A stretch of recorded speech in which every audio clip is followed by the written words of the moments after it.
अस्सलाम वालेकुम स्टूडेंट्स, मैं हूं आपका टीचर शामून बशीर और मैं आपको पढ़ाऊंगा दहम जमात का रियाजी। तो स्टूडेंट्स, आज के लेक्चर में हम मश्क नंबर 11.1 का सवाल नंबर 4 हल करेंगे। तो चलिए स्टूडेंट्स, हम चलते हैं वाइट बोर्ड की तरफ और आज का लेक्चर शुरू करते हैं।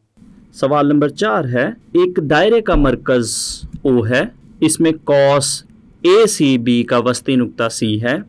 साबित करें कि किता ख़त OC वितर AB की तनसीब करता है।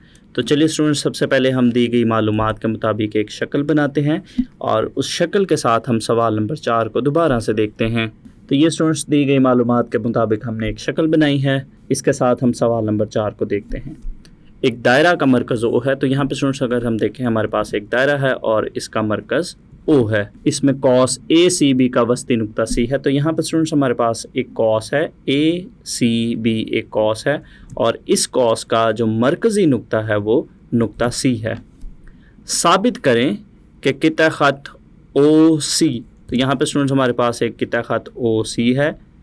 हमने साबित करना है कि यह वितर AB की तनसीब करता है, यानी OC AB को दो बराबर हिस्सों में तकसीम करता है। तो ये है हमारे पास सवाल नंबर 4। तो चलिए स्टूडेंट, सबसे पहले हम लिखते हैं मालूम कि इस सवाल में हमें क्या चीज़ मालूम है। एक दायरा जिसका मरकज़ O है, ACB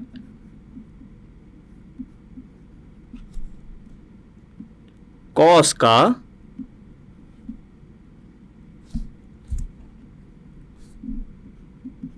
वस्ती नुक्ता C है और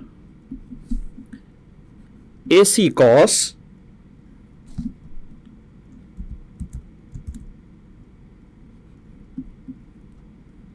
बराबर होगी CB कॉस के। AC कॉस बराबर होगी CB कॉस के।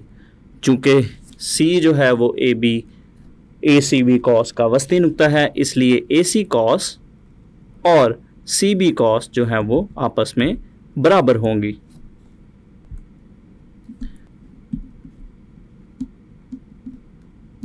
मरकज़ O को C के साथ मिलाया, जो कि AB को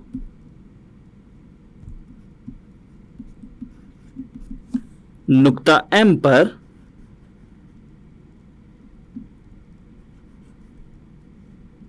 मिलता है। इसके बाद स्टूडेंट्स हम लिखते हैं मतलब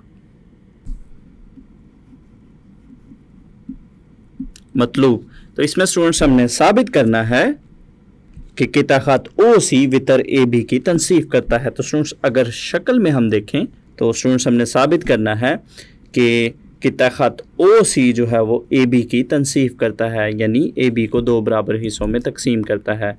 यानी हमने साबित करना है कि A से M तक का फासला और B से M तक का फासला आपस में बराबर होंगे। तो ये स्टूडेंट्स हमारे पास इस सवाल का मतलब है। तो यहाँ पे स्टूडेंट्स अब हम लिखेंगे किता ख़त AM बराबर है किता ख़त BM के। तो यहाँ पे स्टूडेंट्स इस चीज़ को हम बयानात और दलाइल की मदद से साबित करेंगे। तो इसके बाद स्टूडेंट्स हम लिखते हैं अमल, और उसके लिए स्टूडेंट्स हम शक्ल की जानिब चलते हैं। तो यहाँ पे स्टूडेंट्स हम नुक्ता O को A के साथ मिलाएंगे और इसी तरह से नुक्ता O को B के साथ मिलाएंगे, और यहाँ पे स्टूडेंट्स हम ज़ाविया नंबर 1 और ज़ाविया नंबर 2 लिखेंगे। तो ये स्टूडेंट्स हमारा अमल है। तो यहाँ पे स्टूडेंट्स अब हम लिखेंगे नुक्ता O को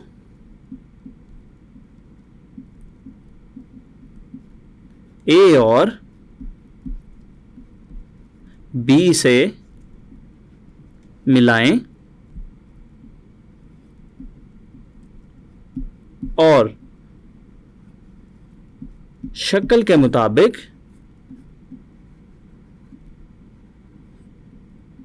जाविया नंबर 1 और जाविया नंबर 2 लिखें। तो इसके बाद स्टूडेंट्स हम शुरू करते हैं इसका सबूत।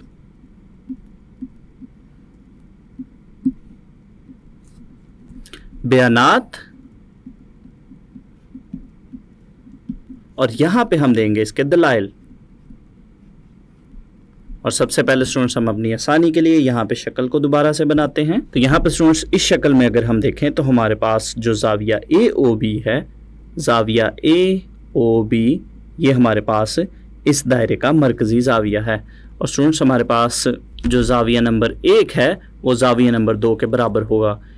इसकी वजह यह है कि C चूँकि हमारे पास AB जो कॉस है उसका वस्ती नुक्ता है, इसलिए हमारे पास OC जो है वो AB कॉस या जो ACB कॉस है इसकी तनसीफ करता है, यानी हमारे पास कॉस AC और कॉस CB जो है ये दोनों बराबर हैं। इसलिए स्टूडेंट्स हमारे पास चूँकि ये दोनों कॉस लंबाई में आपस में बराबर हैं, तो इसलिए स्टूडेंट्स इनके सामने वाले जो जाविये हैं ये दोनों भी आपस में बराबर होंगे। तो यहाँ पर स्टूडेंट्स अब हम लिखेंगे जाविया AOB मरकज़ी जाविया है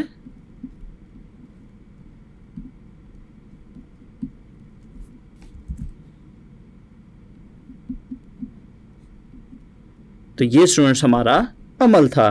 तो यहाँ पे हम लिखेंगे अमल। इसके बाद स्टूडेंट्स अगर हम देखें तो हमारे पास जो जाविया नंबर 1 है, जाविया नंबर 1 बराबर है जाविया नंबर 2 के। तो दलाइल में हम लिखेंगे नुक्ता C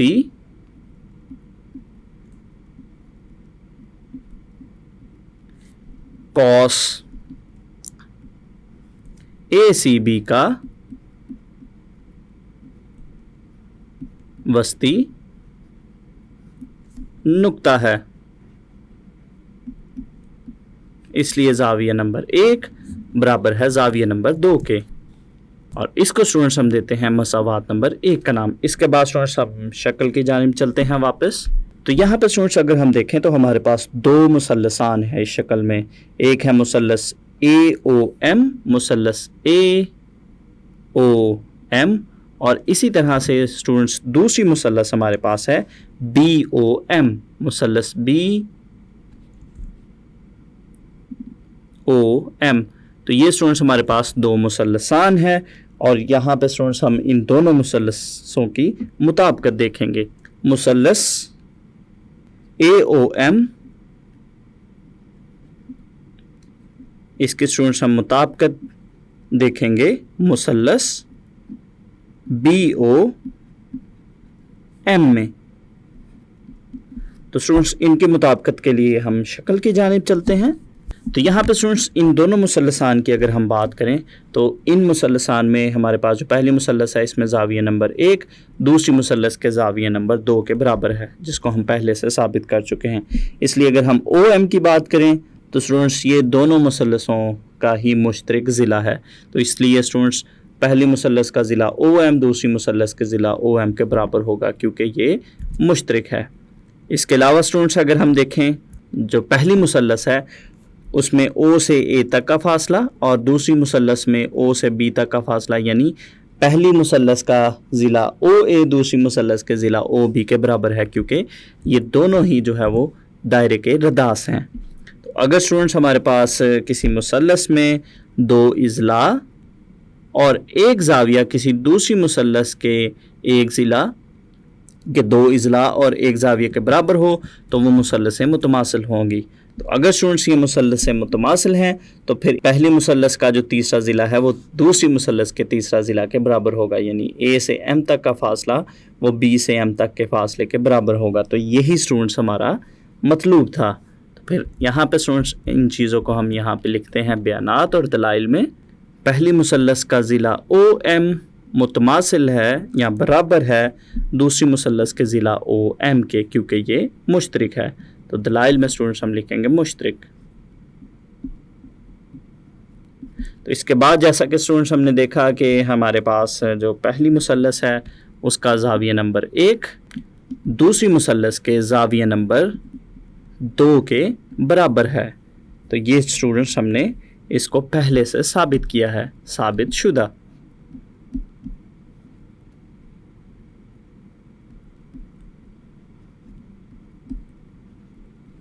इसके बाद स्टूडेंट्स अगर हम देखें, जैसा कि शक्ल में भी हमने देखा था कि पहली मुसल्लस का जो ज़िला OA है वो दूसरी मुसल्लस के ज़िला OB के मुतमासिल हैं, क्योंकि ये दोनों ही दायरे के रदास हैं। तो स्टूडेंट्स दलाइल में हम लिखेंगे एक ही दायरा के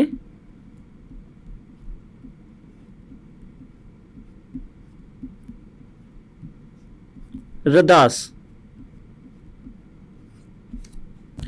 तो यहाँ पे स्टूडेंट्स हमने देखा कि हमारे पास जो ये मुसल्लसान हैं, इन मुसल्लसान के 2 इज़ला और एक ज़ाविया आपस में मुतमासिल है, तो इसलिए दोनों मुसल्लसें ही आपस में मुतमासिल होंगी। तो यहाँ पे फिर स्टूडेंट्स हम लिखेंगे लिहाजा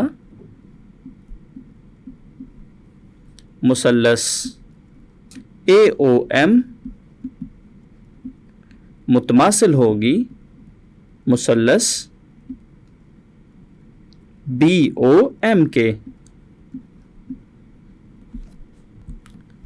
और दलाइल में स्टूडेंट्स हम लिखेंगे कि पहली मुसल्लस का ज़िला ज़ाविया ज़िला यानी साइड एंगल साइड दूसरी मुसल्लस के ज़िला ज़ाविया ज़िला के मुतमासिल है, इसलिए दोनों मुसल्लसें ही आपस में मुतमासिल हैं।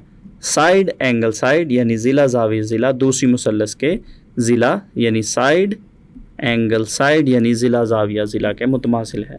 तो स्टूडेंट्स अगर ये दोनों मुसल्लसें आपस में मुतमासिल होंगी तो फिर इनका जो तीसरा ज़िला है वो भी आपस में मुतमासिल यानी बराबर होगा।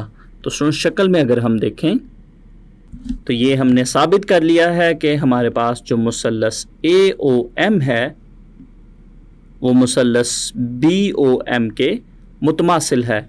इसलिए स्टूडेंट्स इसमें जो पहली मुसल्लस है इसका ज़िला AM दूसरी मुसल्लस के ज़िला BM के मुतमासिल होगा, जो कि हमारा मतलूब है। तो आखिर पे स्टूडेंट्स फिर हम लिखेंगे बस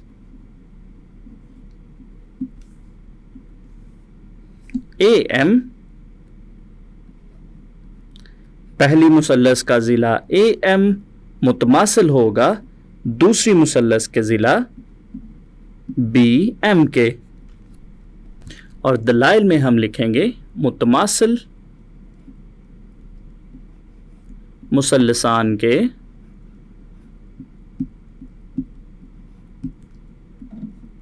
मुतल्लिका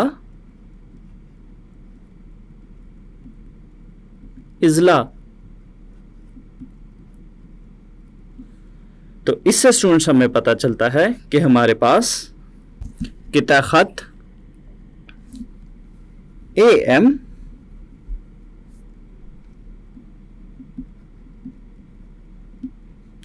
बराबर होगा किता खत BM के। तो ये स्टूडेंट्स हमारा मतलूब था जिसको बयानात और दलाइल की मदद से हमने साबित किया। तो स्टूडेंट्स सवाल नंबर 4 में हमें दिया गया था कि एक दायरा का मरकज़ O है, इसमें कॉस ACB का वस्ती नुक्ता C है, साबित करें कि किता खत OC वितर AB की तनसीफ करता है। तो इसमें स्टूडेंट्स हमने साबित किया है कि हमारे पास जो ख़त OC था वो वितर AB की तनसीफ करता है, यानी वितर AB को 2 बराबर हिस्सों में तकसीम करता है और उसके 2 बराबर हिस्से हैं AM और BM, यानी किता खत AM बराबर है किता खत BM के। तो ये स्टूडेंट्स हमारे पास सवाल नंबर 4 का हल मुकम्मल हो गया और इसके साथ ही मश्क नंबर 11.1 भी मुकम्मल हो गई। तो स्टूडेंट्स आज के लेक्चर में हमने मश्क नंबर 11.1 का सवाल नंबर 4 हल किया। तो उम्मीद करता हूँ आपको इस सवाल की अच्छे से समझ आई होगी। अगले लेक्चर तक के लिए दीजिए इजाज़त। अल्लाह हाफिज़।